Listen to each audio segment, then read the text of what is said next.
Hi guys, it's Docs here.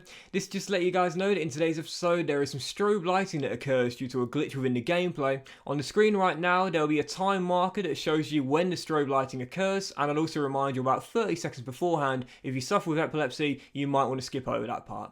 Thank you and enjoy today's episode. What's up guys, and welcome back to another episode of the Summer Career Mode. This is episode number 15. We're starting today's stuff on the back of our 1-1 draw away against Sassuolo, where of course we saw Lucas collar fly.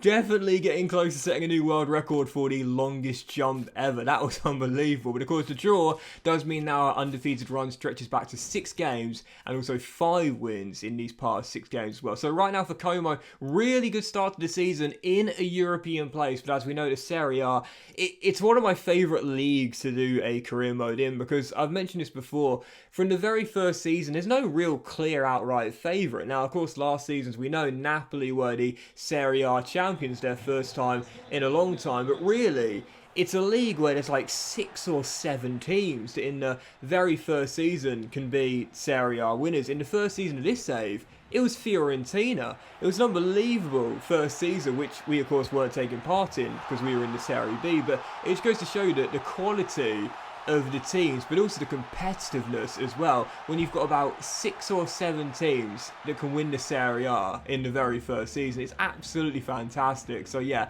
we know with that being the case, if we are to stay where we are right now, we'll need to remain consistent. So first game, aiming to get back to winning ways, and we do so as well. A 1-0 victory against Frosinone as Lorenzo nets up another one, and moving to the following game, match day 12 away against Monza. You know that old saying, consistency is king. Need to keep it going. Monza away from home, aiming to get back-to-back wins the first time in a few weeks here. Dragovic scores his 2nd goal of the season, and it's an absolute belter by the Croatian midfielder.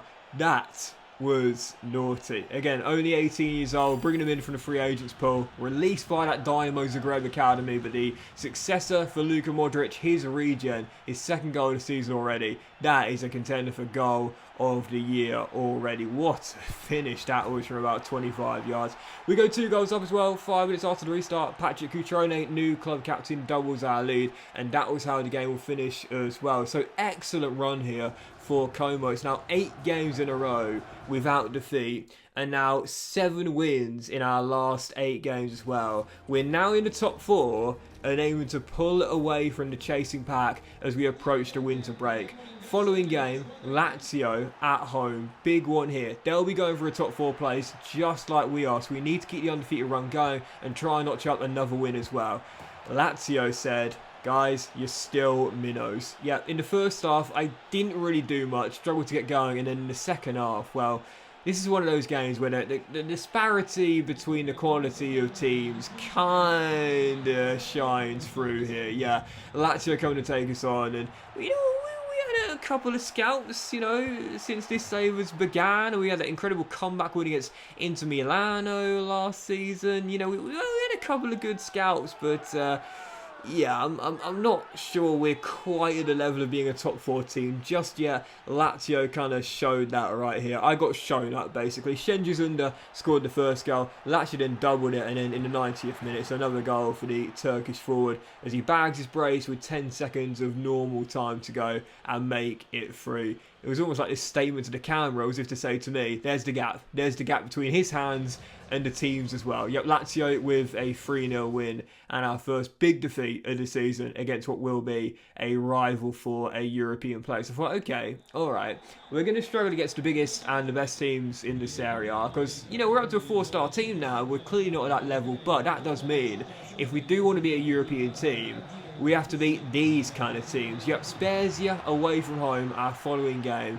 If we're going to get battered by the clubs like Lazio and Milano and Juve and so on, then these are the games we need to win. Away day, Spezia looking to return to winning race here after our undefeated run was ended after 8, and we open the scoring through you-know-who. The local lad, the club captain, Patrick Cutrone, rounds the goalkeeper and then just skillfully turns it in to make it 1-0. And then 29 minutes in, oh, this has got to be...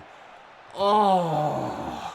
one of the best crosses I've pulled off in FIFA 23. Now, you know I'm a sucker for a nice assist, and I had to remember the celebration for this, the cheers celebration, because Saponara has definitely earned it. When you talk about putting it on a plate, he didn't just put it on a plate, he served it with ground some pepper on that as well. I don't know what I'm talking about. But Saponara, what a cross. I mean, Selnaes literally could not miss. He was a yard out, right on the money, and then some, for our Norwegian midfielder, who literally could not miss. All he's got to do is stand there, let the ball hit his face, and it will go into the back of the net. Exactly what happens. It is 2-0 Como, but Saponara deserves the credit for that. And whilst Kemar Roof will get Spezia a late goal, those 2 goals in 10 minutes ensures that loss to Lazio was just a blip. We are back to winning ways, and following that, as you'll see, we have the first scouting update of the season. Second scouting update, from Switzerland, waiting for our first good player to come out here from just north of Lake Como. So far, no one there, but we'll wait. Hopefully find someone not before long. But as we look at the academy here as well, I've got to say some players here look really, really good. The one I'm most excited about, Gabriel Graf. Physically, already at just 17 years old, an 82 rating. I've converted him to centre-half, and I must say, he looks really, really solid. But yeah, after that win there against Spezia, we are now back in the top 4. 5 points off Roma, who topped the table, but now 1 point clear of Fiorentina in 5th place as well. So yeah, back in the top 4, and proof right there. If we're going to struggle in those games against your Lazios and your Napolis and your Romas and so on, then we need to win those games. We lost to Roma, we got battered by Lazio. The only other loss we've had so far was on the opening day. We need to make sure we win these sort of games. Following one, Bologna at home. This had to be a banker. This had to be 3 points, and right from kickoff we would score the only goal of the game. Lorenzo to Pat, and it's another goal for Cutrone, going for the golden boot this year as the captain fires us into a 1-goal lead, and that's how the game will finish as well. So back-to-back wins, back on track, remaining in the top 4 and heading into the following games. Still in the top 4 for now as we approach the winter break. Hellas Verona, newly promoted away from home, and again, these are the games that must be bankers. The only way we're going to make Europe, because when we face your Inters, when you face your AC Milanos, when you face your Romas, if we're going to lose the majority of those fixtures, we need to win these games. Yeah, Hellas Verona away from home, perfect start. 21 minutes in, and he's added again. Postman Pat, no, not Patrick Ali, but Patrick Cutrone fires us into an early lead once again, and in 33 minutes in, aims to double our lead. Ibrahim Abamba into Cutrone, lovely offload to Profundi, and it's a class strike there by our youngster for, I believe, his first goal of the season, as he makes it 2, and Como double their lead right before the break. Second half, leading by 2, aiming to extend the gap further. Cutrone at half, everything finds Lorenzo Colombo, and he would make it 3. I love this celebration, by the way. Here's another good tip for you guys as well. If you're playing career mode and you want to keep it realistic, before you start a game off, take note of where your away fans are housed. If you're playing away from home, take note of where your away fans are located in the stadium. So you score, you can run to that section there. It just looks a bit more realistic and really cool as well. Love that celebration there with Colombo. But he makes it 3-0. He's had a good start to the season. Not quite as good as Pat, but even so, another goal for Colombo. And then whilst Hellas Verona will get a goal back soon afterwards, this kind of showed what Lorenzo is all about to me. That physicality.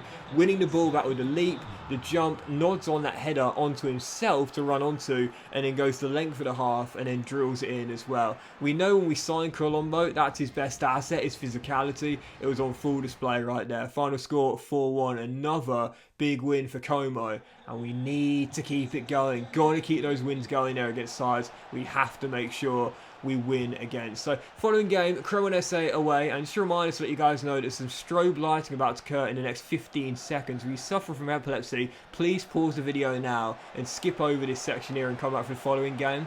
But taking on Cremonese here, in the final stages of the match, we would win it deep into stoppage time in the 5th minute. Even though there was only 2 allocated, the referee decided to allow play to continue. The Cremonese manager was fuming. I heard it as I was running down the sidelines. I don't speak Italian, but I definitely got the gist of it. He wasn't happy, but I definitely was. We win it at the death through a cutback as Alberto Villa scores, I believe, his 2nd goal of the season to make it 1-0 and tap in from the opening goal. Sorry about the strobe light in there, by the way, guys. I don't know what happened. It was just a glitch, but even so. So yeah, a 1-0 win there against Cremonese. And we are through to the following round of the Coppa Italia. The question is, Can we now beat the big teams? So we've proved this season we can beat the smaller teams in the Serie A, if you will. We can beat the Frozenones, we can beat the Spezias. Can we now beat the big dogs? Following game, Juventus coming to Lake Como, battling North Italy. And EA, you've got to upgrade this guy's jumping stat, man, because he almost broke the world record for long jump in the last episode. How is it only 58? For the second time already this season, he seems to have defied the laws of gravity to rise high, like Cristiano Ronaldo used to do at Juventus, and win this aerial duel, beating two Juve men in the air.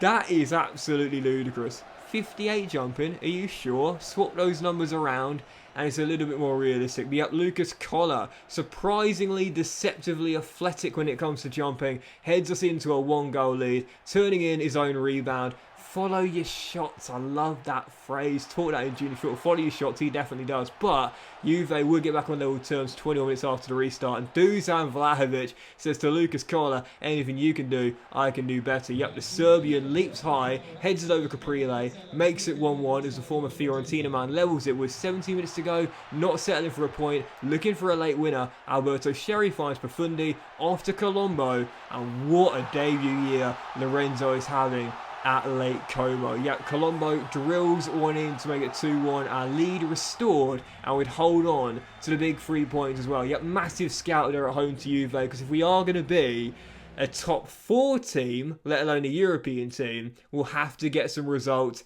against the big boys. If we're going to be a Europa League, Europa Conference League team, yeah, we could probably lose to these sort of sides. I don't mind that. We could probably just about do it if we beat the others in the league, but if we want to stay where we are right now, which is top 4, we've got to pick up results against the biggest and best teams in Italy. We did there, a 2-1 win against Juve, and for the following game, the final one before the winter break, Inter Milano away at the San Siro, and 10 minutes in, we had the opener. It is another goal for our new number 9, club record signing Lorenzo Colombo, heads in the corner, gives us the lead. It's 1-0 Como. Question is, can we hold on to the 3 points? Inter looking for their leveler, 22 minutes in. Ottavio gets around Ibrahim Bamba, and then as Alexandro dribbles into traffic, a little bit unlucky with this goal, I think. Tried to make the interception with Bamba, deflects off Lautaro Martinez, and Mason Mount says, cheers for that one, mate, I will take it. The former Chelsea man puts Inter back on level terms. It's 1-1, little bit unlucky, but 37 minutes in, aiming to restore our lead,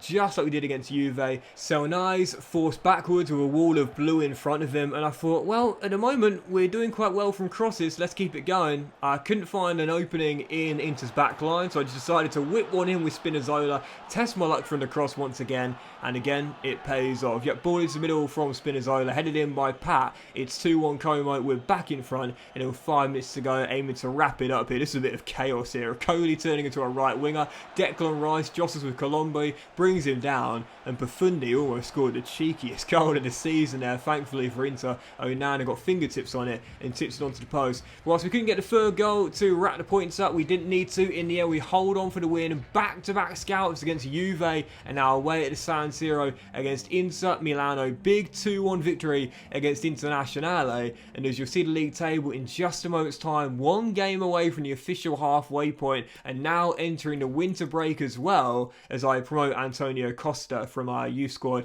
as he wanted a pro deal, otherwise he'd terminate his contract. We are still in the top 4, and to be fair, only a few points off Roma, who lead the way as well. We're still in the Champions League places. I'm not trying to get too far ahead of myself right now. I would take 7th in Conference League football, but are only 1 point, sorry, not a few points, but 1 point behind AS Roma with a game to go. We're not in the halfway stage though just yet, so let's just keep it calm. But well, it's this episode of the Summer Criminal Guys. Big fan, wish you enjoyed it. If you had done, please drop a like. So you'll have a fantastic day, and I'll see you for the next episode where the January transfer window will open very soon.